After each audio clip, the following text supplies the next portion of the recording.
રામે શંબુકને સજા કરી અને લઈને સવર્ણો અને દલિતોની વચ્ચે ખાઈ ઊભી કરવાનો કેટલાક લોકો પ્રયાસ કરે છે.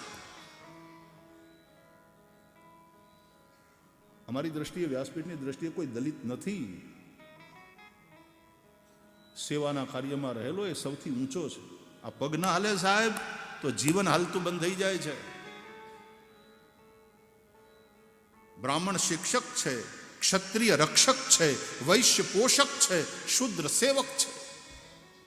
અને સેવા ધર્મો પરમ ગહન યોગિનામ અપી અગમ્ય. હનુમાન સેવક છે, રામના સેવક. કેવી સરસ વ્યવસ્થા હતી આપણી, બગાડી નાખી. સમાનતા અને સમરસતા બહુ જરૂરી અને યજ્ઞ દ્વારા થતી હતી. તે દિવસે રાતના કાર્યક્રમમાં પણ માયોભાઈ કહેતા હતા કે લગ્ન હોય ને તો એમાં બધાય વર્ગ જોડાય. ભલે લગ્ન આપણે ઘેર હોય પણ એમાં કુંભારની જરૂર પડે, એમાં માળીની જરૂર પડે, એમાં પેલા જનરલ સ્ટોરવાળાને એની પાસેથી બધું સીધો સામાન લાવવાનો હોય એ જરૂર પડે. બધાયનું ઘર ચાલે. આવી કથાઓ થાય છે, પૈસાનું ડિસ્ટ્રીબ્યુશન થાય, પૈસો ફરે. અર્થશાસ્ત્રની સાથે જોડાયેલા લોકો કહે છે કે 1 રૂપિયો ખિસ્સામાં પડ્યો હોય, તિજોરીમાં પડ્યો હોય તો એની કિંમત 1 રૂપિયો, પણ એ રૂપિયો ફરે સમાજમાં અને 10 જણાના હાથમાં જાય તો એની કિંમત 10 રૂપિયા. રૂપિયો ફરતો રહેવો જોઈએ. હમણાં તીર્થોનો વિકાસ થઈ રહ્યો છે અને કોરિડોર બને, કાશી કોરિડોર, ઉજ્જૈનમાં મહાકાલ વો કોરિડોર બના, બદ્રીનાથનું ચાલુ. મને એક જણા કહેતા હતા મને કે સરકારનું આ કામ છે. સરકાર ક્યાં કરે? અને કોરિડોર બને છે તો એ ધાર્મિક પ્રવૃત્તિ નહીં, એના દ્વારા જે ટુરિઝમનો વિકાસ થશે, આખી એક ઇકોસિસ્ટમ જે તૈયાર થાય છે, લોકોના રોજગાર એનાથી વધે છે, લોકોને સગવડ મળે છે, યાત્રિકોને એનાથી રોજગાર ક્રિએટ થાય છે, અંતે ધંધા વધે છે. પણ સો કોલ્ડ સેક્યુલરિસ્ટોએ એવું માથું ફેરવ્યું છે. સેક્યુલરિઝમનો એનો જે સાચો પ્રાણ છે એ વસ્તુને આપણે સમજતા નથી. પરસ્પર સદભાવ રહેને તો.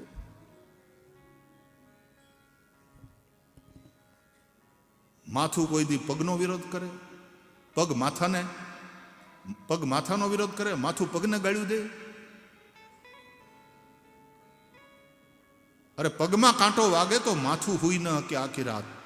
પગમાં જો પીડા થતી હોય ને તો માથું સૂઈ ન શકે, વિચાર્યા કરે કે સવાર પડશે ને ડૉક્ટરને દેખાડવું પડશે, આ બહુ પીડા વધી છે પગની, આનું કંઈક કરવું પડશે. માથું ન સૂઈ શકે. પગમાં કાંટો વાગે, હાથ કામે લાગી જાય, હાથમાં હોય લઈને, હોય પકડીને હાથ કામે લાગી જાય પગનો કાંટો કાઢવામાં.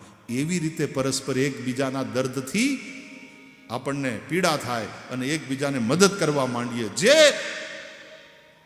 એકતા, જે સંવાદિતા આપણા દેહમાં છે એ દેશમાં આવવી જોઈએ.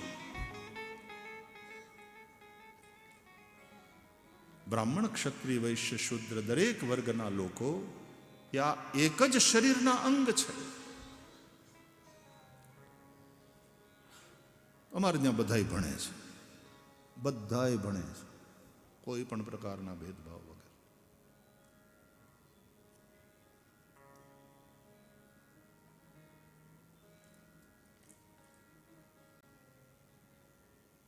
ભણાવો. આપણે આપીએ છીએ એ આપણું કર્તવ્ય છે, એ ઉપકાર નથી. અહીંયાથી હમણાં અમારા નરેશભાઈ કહેતા હતા ભાઈ શ્રી આટલા કલાક કામ કરે ને આન તેન. એ કંઈ મેન્ડેટરી નથી, કંઈ ઉપકાર નથી આપણો. આપણને મજા આવે છે, મોજ આવે છે. એટલે કોઈના ઉપર ઉપકાર કરતું જ નથી. ઉપકારની વાત જ ભૂલી જાઓ. દાન આપવું, ભગવાન શ્રી કૃષ્ણ દાનને સાત્વિક દાન કોને કહે છે? ભગવદ્ ગીતા. અગેન વારંવાર ભગવદ્ ગીતાને ઉઠાવો, એક એક વાતના જવાબ મળશે. દાતવ્યમ ઇતિ યદ્દાનમ દીયતે નુપકારિણે દેશે કાલે ચ પાત્રે ચ તદ્દાનમ સાત્વિકમ સ્મૃતમ. દેવું જોઈએ, આ મારું કર્તવ્ય છે. આ ભાવથી હું ઉપકાર નથી કરતો, દેવું આપવું મારું કર્તવ્ય છે, મારી ફરજ છે. આ ભાવથી જ્યારે યોગ્ય સ્થાનમાં યોગ્ય પાત્રને યોગ્ય સમયે, યોગ્ય સમય બહુ મહત્વનો છે. સમય ચૂકે પુની કાક પછી તાને, એ તો જે વખતે જરૂર હોય એ વખતે જ આપી દેવું. યોગ્ય ઠેકાણે આપવું, યોગ્ય હેતુ માટે આપવું, યોગ્ય વ્યક્તિને આપવું. આ રીતે અપાયેલું દાન તદ્દાનમ સાત્વિકમ સ્મૃતમ, એ દાન સાત્વિક દાન છે.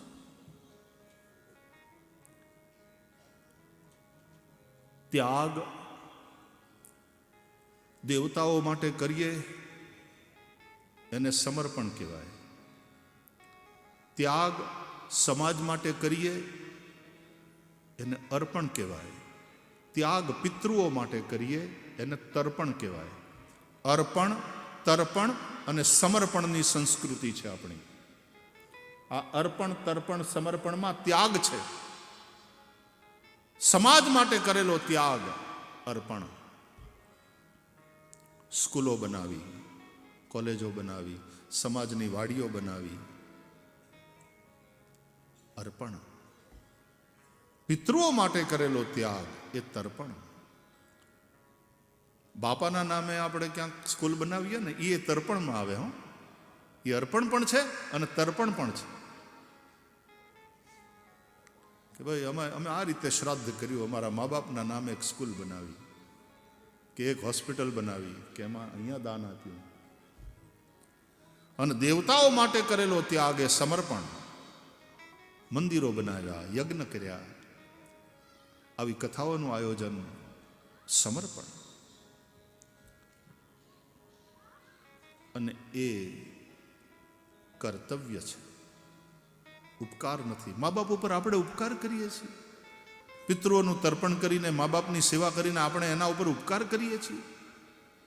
જે સમાજથી આપણે કમાણા, જે સમાજને કારણે આપણે કરોડપતિ, અબજોપતિ થયા, એ સમાજ માટે આપણે કંઈક કરી છૂટીએ છીએ તો સમાજ ઉપર આપણે ઉપકાર કરીએ છીએ. જે દેવતાઓની કૃપાથી મારું ને તમારું જીવન પળ પળ ચાલે છે, એ દેવતાઓનું આપણે યજન કરીએ, એના માટે આહુતિ આપીએ તો આપણે દેવતાઓ ઉપર ઉપકાર કરીએ છીએ. આ ખોડલધામ, આ હા હા, જે મંદિર ભવ્ય બન્યું. મને રાજુભાઈ લઈ ગયા હતા 2 દિવસ પહેલાં. એ પણ ટ્રસ્ટી છે ત્યાં. અને નરેશભાઈ અહીંયા પણ આવ્યા અને બધું દેખાડ્યું. નરેશભાઈ અને બધા ટ્રસ્ટીઓએ. મેં થોડું સંબોધન પણ કર્યું. 1-2 સૂચને કર્યા, કારણ કે હવે આદત થઈ ગઈ છે. ક્યાંક એવું લાગે ને એટલે આપણને આપણું લાગે કે આમ જો થાય તો હજી શોભે એમ છે. કેવું સરસ બનાવ્યું ખોડલધામ. અને બધાએ ભેગા થઈને એની અંદર કેવી મોટી આહુતિ આપી હશે, ત્યારે આવું દિવ્ય ભવ્ય મંદિર ઊભું થયું.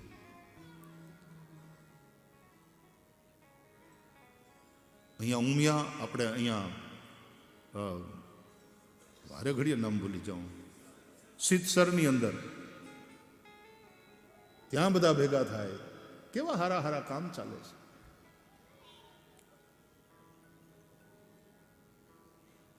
રામ મંદિર આટલું ભવ્ય અયોધ્યામાં. આખા ભારતની અંદર ઓલું નીકળ્યું ને કે ભાઈ આપણી પણ આમાં એક ઈંટ હોવી જોઈએ. હે ભગવાન, વાહ મારા ભારતના લોકો, કેવી જોડી ભરી દીધી સ્વામી. જેટલી નક્કી કર્યું હતું ને એના કરતા તો ક્યાંય ઉભરાયું પાત્ર. અને અત્યારે ભવ્ય મંદિર અને એની આજુબાજુ પરકોટા વગેરે સબ તૈયાર હો રહા હૈ. નિરપેક્ષ નહીં, પંથ નિરપેક્ષ. જ્યાં શાસનમાં સર્વધર્મ સમભાવ હોય અને જ્યાં પ્રજામાં સર્વધર્મ સદભાવ હોય. અને શાસનમાં જો સર્વધર્મ સમભાવ હોય તો કોમન સિવિલ કોડ જોઈએ. તો કોમન સિવિલ કોડ જોઈએ. આ દેશ ખરા અર્થમાં જો સેક્યુલર હોય તો કોમન સિવિલ કોડની જરૂર.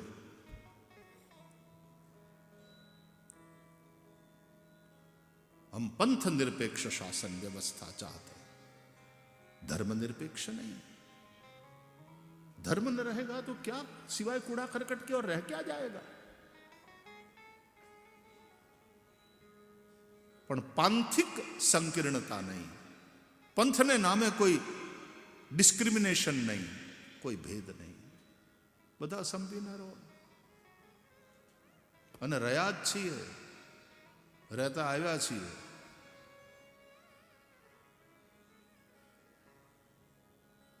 તો એક એક વાતો જે શાસ્ત્રોની છે એના એંગલ તમે જુઓ, એના દ્રષ્ટિકોણને તમે વિચારો. તો જૂના કાળમાં તપોવનો આ રીતે જ ચાલતા હતા વાલા. ત્યાં કોઈ ફીસ લેવામાં આવતી નહોતી, વિદ્યા વિક્રય માટે નથી. વિદ્યા વિક્રયને પાપ ગણવામાં આવતું. તબીબી શાસ્ત્ર એ ધંધો નથી, એ ધંધો થયો ત્યારથી ગડબડ થઈ. ધર્મ જ્યારે ધંધો બની જાય, સેવા જ્યારે ધંધો થઈ જાય, ત્યારે આ દશા થવાની. રાજનીતિ સેવાનો માર્ગ છે, એ ધંધો બની ગયો તો ગયા. પત્રકારિતા એ ધર્મ છે, એ વ્યવસાય થઈ ગયો તો પત્રકારિતાનું પણ પતન. ધર્મ ધંધો થઈ ગયો તો ધર્મની પીઠ ઉપર બેસનારાઓનું પતન. ઋષિઓએ દરેકને માટે થઈને એક મર્યાદા નક્કી કરી છે. એ મર્યાદા અનુસાર ચાલશે સમાજ તો સમાજનું કલ્યાણ છે. હું કામ કહું છું, કૃષ્ણ પ્રગટ્યા, નંદ કે આનંદ ભયો. દરેકમાં કૃષ્ણ પ્રગટ થાય એવો ભાવ છે. તમારામાં ભગવાન પ્રગટે એ ક્યાંક તો વિચાર કરો. રૂપિયા માટે થઈને આટલું પતન.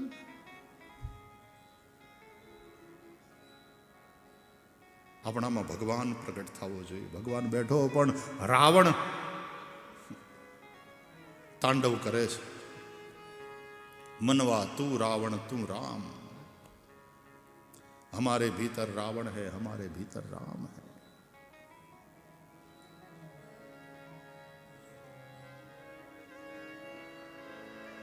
ક્યારેક અંદરનો બ્રાહ્મણ છું ને પરશુરામ જાગી જાય છે. આવા ભૂખડાઓને જોઉં ને ત્યારે, આવા રૂપિયાના ભૂખડાઓ,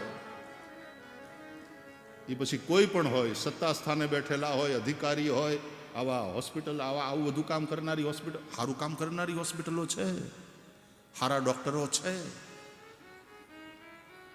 પણ આવા જે ભૂખડાઓ હોય છે,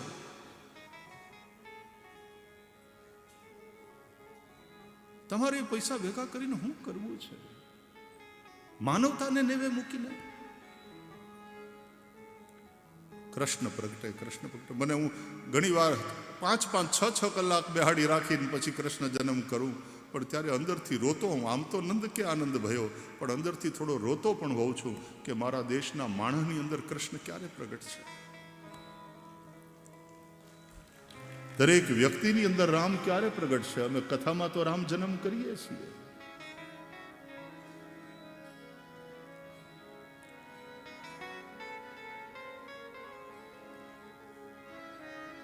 નંદસ્વાત્મજ ઉત્પન્ને જાતાલ્લાદો મહામના. જાતાલ્લાદ, કૃતાલ્લાદ નહીં, નીતાલ્લાદ નહીં, જાતાલ્લાદ. જેમ ટાઢીઓ તાવથી હોય ને, ટાઢ અંદરથી વાય, એમ આનંદ અંદરથી આવે. ઉત્સવથી આનંદ નહીં, આનંદ થકી ઉત્સવ. ઉત્સવ તો આનંદની અભિવ્યક્તિ માત્ર.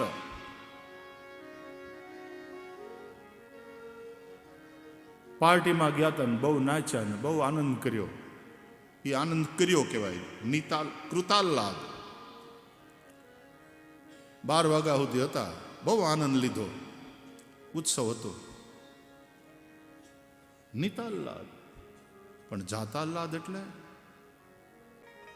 જાતાલ્લાદો મહામના. જાતાલ્લાદ. નંદ બાવાને આનંદ અંદરથી પ્રગટ્યો, અને એવો આનંદ જ્યારે પ્રગટે ત્યારે ભલે તિથિ ગમે હોય, ભલે શ્રાવણ મહિનાની અંધારી આઠમ હતી, પણ એ દિવાળી, આનંદ પ્રગટે ને ત્યાં ઉત્સવ થાય. આ આનંદનો અભાવ છે ને એને કારણે જ ઉપદ્રવ થાય છે.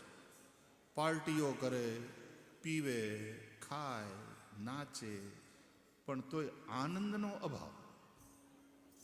આનંદ નથી, એ એન્ટરટેનમેન્ટ છે. એ બધા નશા ઉતરી જાય છે, ઉતાર થાય, ઉતાર. કાલા પીતા હોય ને એની પાસે કોઈક બગાસું ખાય ને તો એને ઉતાર થાય. બગાસું ખાય એની બાજુમાં બેસીને એના ઉપર બહુ ખીજાય. આપણા બધા દુનિયાવી નશા છે. પણ જે દિવસે ખરા અર્થમાં આનંદ પ્રગટશે ત્યારે બીજી બધી વસ્તુ ફીકી લાગશે. પછી આ બધી સાંસારિક ભૂખને કારણે જે ઉપદ્રવ થાય છે ને એ બધા શાંત થઈ જશે. પછી નંદ કે આનંદ ભયો, જય કનૈયાલાલ કી. વસુદેવ અને દેવકીજીથી ભગવાનનું પ્રાગટ્ય થયું. ભાગવતકાર એનો અર્થ બતાવે છે, સત્વમ વિશુદ્ધમ વસુદેવ શબ્દિતમ. વિશુદ્ધ સત્વ એટલે વસુદેવ, વિશુદ્ધ સત્વ એટલે વિશુદ્ધ મન, એ વસુદેવ. અને દેવમયી બુદ્ધિ એ દેવકી. કૃષ્ણ શું કામ કહે છે ગીતામાં, મય્યેવ મન આધત્સ્વ મયી બુદ્ધિમ નિવેશય. આ મન અને બુદ્ધિ બહુ અગત્યની વસ્તુ છે. એટલે મન વિશુદ્ધ થાય એ વસુદેવ, બુદ્ધિ દેવમયી બને એ દેવકી. આપણી બુદ્ધિ આસુરી હોય. ભાગવતમાં કશ્યપ અને ઋષિને આ જે બે પત્નીઓ છે, દિતિ અને અદિતિ, એની કથા છે. એમાં દિતિથી દૈત્યો થાય છે અને અદિતિથી આદિત્યો. કશ્યપ એ જ છે, પણ દિતિથી દૈત્યો અને અદિતિથી આદિત્યો. કશ્યપ એટલે જીવાત્મા. કશ્યપ ઉલટું વાંચો તો પશ્યક. કશ્યપ પશ્યક. પશ્યક એટલે જોવાવાળો. જોવાવાળો એટલે કે દ્રષ્ટા, મતલબ સાક્ષી, મતલબ જીવ.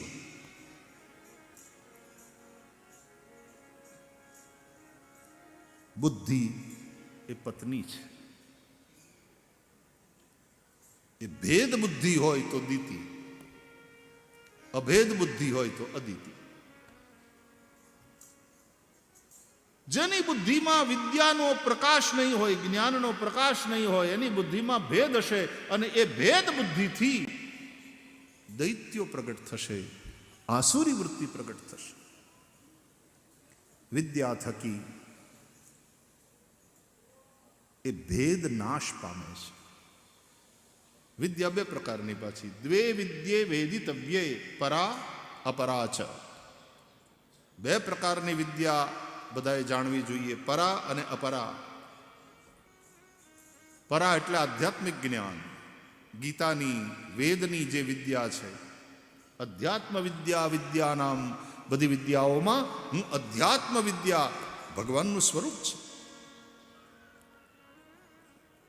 અપરા વિદ્યા છે એ એન્જિનિયર થાઓ, ડોક્ટર થાઓ, લોયર થાઓ, પેટ ભરવા માટે થઈને જે કંઈ કળા તમે શીખો એ.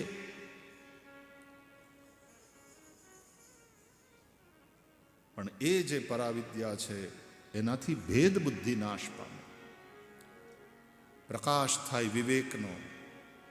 અદિતિ એના એ કશ્યપ, પણ અદિતિથી આદિત્યો, પ્રકાશની સૃષ્ટિ થાય. આદિત્ય સૂર્ય, દેવતાઓ પ્રગટ થાય છે અદિતિથી. બુદ્ધિ તો આપણી પાસે છે, પણ એ બુદ્ધિ દેવમયી છે ખરી? બુદ્ધિ દેવમયી થાય ને એ હાટું જ આ બધા દાખલા છે, કથાઓ છે, સત્સંગ છે, સ્વાધ્યાય છે, એટલા માટે કે આપણી બુદ્ધિ દેવમયી બને. સત્કર્મ થકી મન વિશુદ્ધ થશે, સત્સંગથી બુદ્ધિ દેવમયી થશે. વિશુદ્ધ મન એ વસુદેવ, દેવમયી બુદ્ધિ એ દેવકી. એ વસુદેવ દેવકી પરણે ત્યારે એનાથી ભગવાનનું પ્રાગટ્ય થાય છે. મન, ઇમોશન્સ, બુદ્ધિ, થોટ્સ, તમારા વિચારો અને તમારી લાગણીઓની વચ્ચે એક સાયુજ્ય અને સામંજસ્ય સ્થપાવવું જોઈએ. પતિ પત્નીની વચ્ચે એક સાયુજ્ય સ્થપાય છે. પતિ પત્ની પછી બે દેહ પણ હૃદય એક. માથા નોખા નોખા એનો વાંધો નહીં, દિલ એક થઈ જવા જોઈએ. એટલે કે છે હું મારું દિલ તને આપું છું. દિલનું સાયુજ્ય, મનનું સાયુજ્ય. તન મળે પણ મન ન મળે તો મન, હૃદય એક થવા જોઈએ.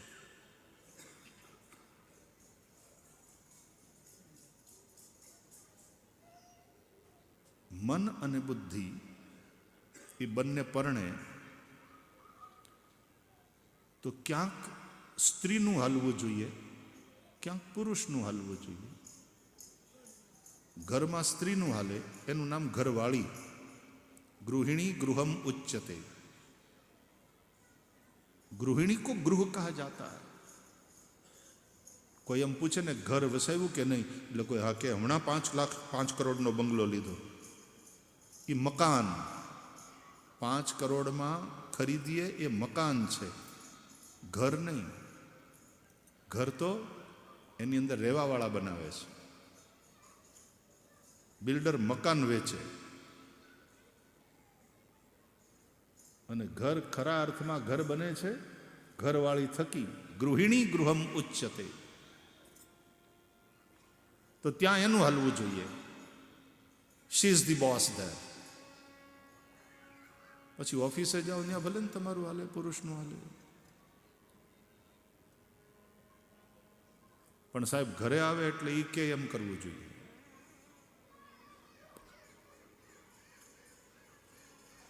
હવે એનો અર્થ સમજો કે સાંસારિક વાત હોય, વ્યવહારની વાત હોય, ત્યાં બુદ્ધિને આગળ રાખો. બુદ્ધિ કે એમ કરો. અને બુદ્ધિ વિવેકી હોવી જોઈએ, પ્રકાશિત થયેલી હોવી જોઈએ. સત્સંગથી બુદ્ધિ દેવમયી થાય, ઈ વાળી બુદ્ધિ. મન એમ કહી દે તું કે સાચું, ભલે આપણે એમ કરીએ. અને પછી બુદ્ધિ જે નિર્ણય કરે એ મનઃપૂર્વક કરો, દિલથી કરો.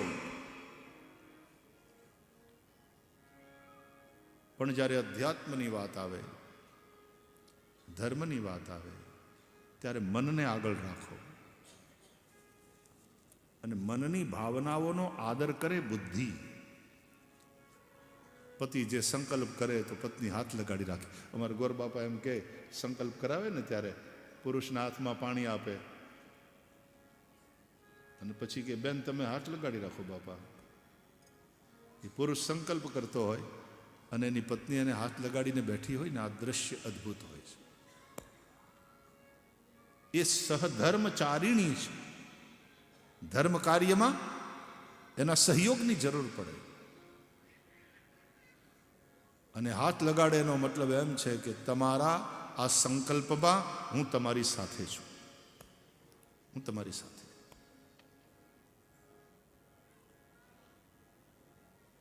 अध्यात्म की बात हो, धर्म की बात हो, मन को आगे करो.